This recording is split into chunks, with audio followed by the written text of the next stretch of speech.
এই পৃথিবীতে যাকে আপনি সবচেয়ে বেশি ভালোবাসবেন সেই আপনাকে সবচেয়ে কঠিনতম আঘাতটাই দেবে। এটাই ভালোবাসার অপরিহার্য নিয়ম, কিংবা অতিরিক্ত ভালোবাসার ক্ষতিপূরণ। সব কিছু উজাড় করে যারাই ভালোবাসতে যায়, দিনশেষে তারা চরম অবহেলার শিকার হয়। তাদের অগ্রাহ্য করা হয়, তারা গুরুত্বহীন হয়ে পড়ে। মূলত যাকে বেশি ভালোবাসা যায় তার দেওয়া সামান্য আঘাত অনেক বড় কষ্টের কারণ হয়ে দাঁড়ায়।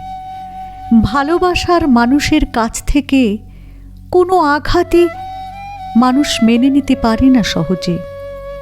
খেয়াল করে দেখবেন, যাকে আপনি সবচেয়ে বেশি ভালোবাসেন তার কাছে আপনার প্রত্যাশাও থাকে অনেক বেশি।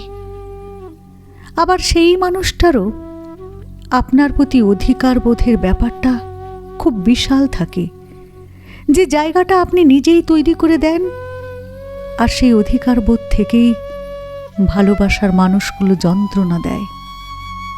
দিনশেষে যার জন্য আপনি নিজের সুখ বিসর্জন দেবেন, নিজের ভালো থাকা বিসর্জন দেবেন, সেই একটা সময় পর সব কিছুই অস্বীকার করবে। আপনার ভালোবাসার বিনিময়ে, ভালোবাসা তো দূরের কথা, যে যন্ত্রণা আপনাকে দেয়া হবে সেই যন্ত্রণা আপনাকে আমৃত্যু ভোগাবে।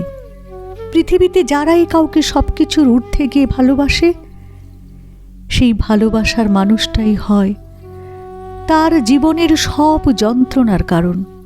খারাপ সময়, একাকিত্ব কিংবা হতাশার জন্য দায়ী কেবলমাত্র এই নিঃস্বার্থ কিংবা পাগলের মতো ভালোবাসার মানুষগুলোই। আর আপনি তা স্বীকার করেন কিংবা না করেন, আপনাকে কষ্ট পেতেই হবে, যা আপনি জীবনে শেষ সীমায় পৌঁছে উপলব্ধি করবেন।